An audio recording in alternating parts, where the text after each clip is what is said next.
What is going on, guys? It is Wrestlelamia here, back with some more wrestling news. Join us now as we look at the latest stories, including AEW's NXT ratings, a WWE legend pulled from Crown Jewel and superstars who are still not going, more details on Eric Bischoff getting the boot, CM Punk's thoughts on AEW, Bray Wyatt's new home, Riott's prognosis, a Friday night Smackdown preview, and a big babyface and heel turn planned. Be sure to subscribe to the channel and hit that notification bell for more videos like this.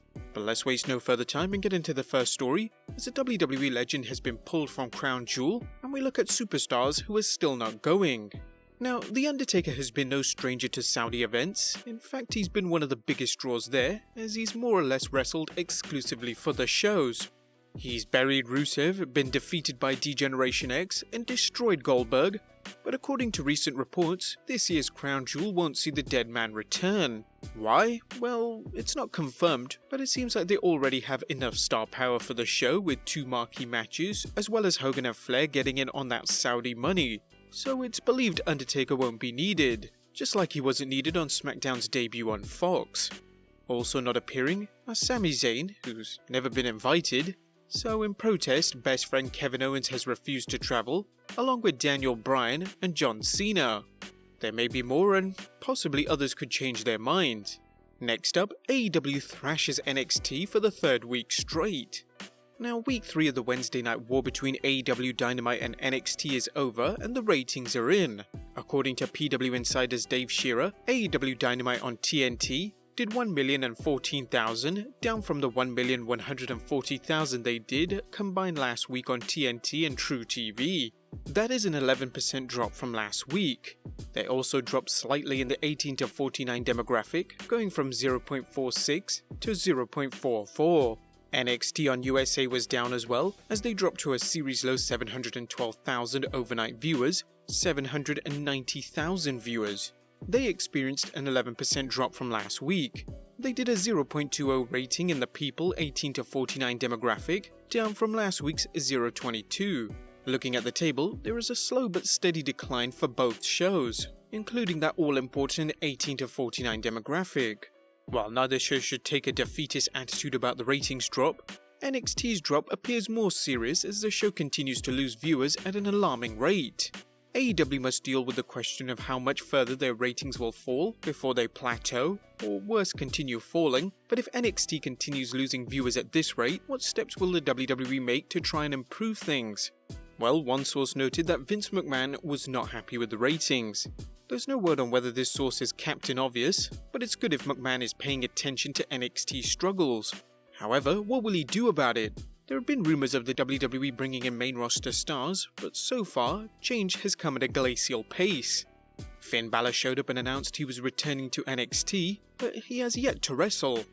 Triple H has stated in past interviews that he wanted NXT to win viewers over time, and that he knew things would take time. At this rate, NXT will have nowhere to go in the ratings but up. As we all know, the slow and steady approach has worked in the past. After all, WWE was defeated 40-odd weeks in a row before finally defeating WCW, and it all went downhill from there for the Southern promotion. Next up, more on why Bischoff got the boot. More rumours and snippets of news are coming out concerning Eric Bischoff's abrupt departure from the WWE, as well as details of what Bischoff's role actually was. Sports Illustrated's Justin Barrasso noted the difference between Bischoff's role as executive director of SmackDown and Paul Heyman's of Raw. Unlike Paul Heyman overseeing Raw, Bischoff was never given creative authority on SmackDown. He was originally intended to oversee creative, but multiple sources confirmed that his directive was largely to observe. Bischoff's ability to go to work for another promotion is his to decide, according to Barrasso. He went on to mention further, Bischoff was an at-will employee for WWE, which is different from a contracted performer. He is not required to adhere to the 90-day no-compete clause common for released WWE on-screen talent. As for Bruce Pritchard, he apparently has already been working on SmackDown, and Barrasso feels there will be little difference in things. Considering Bischoff was not writing the show, the framework of SmackDown is expected to remain similarly structured. Pritchard was already overseeing the show for the past 2 weeks on Fox, and Ed Koskey remains the lead writer. According to Brian Alvarez, people didn't like working under Bischoff and people under him wanted to quit. As noted elsewhere, Bischoff could be hard to find, with some people wondering what his exact role in the company was. Also on this week's Wrestling Observer newsletter, Meltzer had an interesting take on Bischoff's short run in the WWE. Eric had absolutely no vision, and once we headed into Fox, everything was falling through the cracks, said one WWE official. He messed up multiple times with Fox. Eric also had no stamina for the rigors of the job. Another rumor is that at least one Fox executive asked why Bischoff was on the Smackdown payroll if he wasn't contributing to the program. Bischoff's hiring has to be seen as one of the WWE's biggest corporate flops in recent years. Next up, Bray Wyatt is not leaving Raw just yet. He's not going to be on SmackDown, at least for the foreseeable future, if a recent story at Ringside News is true. As we know, Wyatt was drafted to SmackDown, but is facing Raw's Seth Rollins at Crown Jewel on 31st October, as well as the 4th November edition of Monday Night Raw. So what gives? Felix Upton recently reported, as of this writing, Bray Wyatt is also scheduled for all Raw tapings through November. He's going to be very busy because he's also scheduled for most SmackDown tapings. Wyatt is not scheduled to be at the November 15th Friday Night SmackDown in Philadelphia, or the November 29th episode in Birmingham, but he is going to be at Raw those weeks. With the WWE still drafting wrestlers and ratings all over the place, don't expect any semblance of order in the WWE as the promotion scrambles to stabilize the ship. Then again, that's been the case with the WWE for the past several years. Next up, Ruby Riott to return? As you may recall, Ruby Riott has been absent from WWE television after undergoing 2 shoulder surgeries. The leader of the now disbanded faction, the Riott Squad, spoke with Vicky Guerrero during an episode of Guerrero's new podcast, detailing everything she's experienced with the surgeries. In May of 2019, I had to have shoulder surgery on my right shoulder. I had a labral tear, from what they described was from 12 o'clock to 6 o'clock, which was quite a large tear. They put, I believe, 6 anchors in my right shoulder, and then 8 weeks later, I had the same labral surgery done to my left shoulder. And there was, I believe, 7 or 8 anchors put into my left shoulder. I had double shoulder surgery, and that makes for quite some recovery and quite some time. This is actually the longest since I've started in 2010. This is the longest I've ever been away from professional wrestling ever. I've been okay with it. It's been a little bit of a journey. It's been a little bit of an adjustment, definitely, but I'm very much looking forward. I'm very motivated to come back.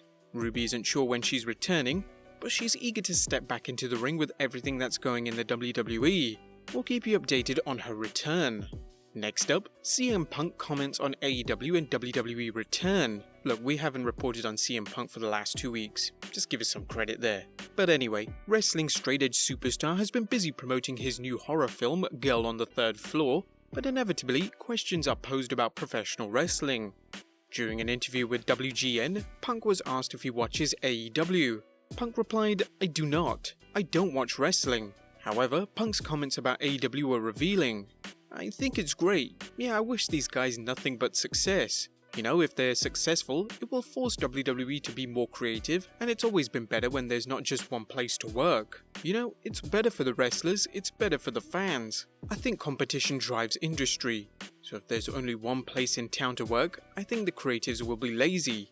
So hopefully both companies will push each other and make the product better for the fans. Fans can only hope the WWE product improves soon, as it seems more lost than ever." Next up, the Neverending Draft.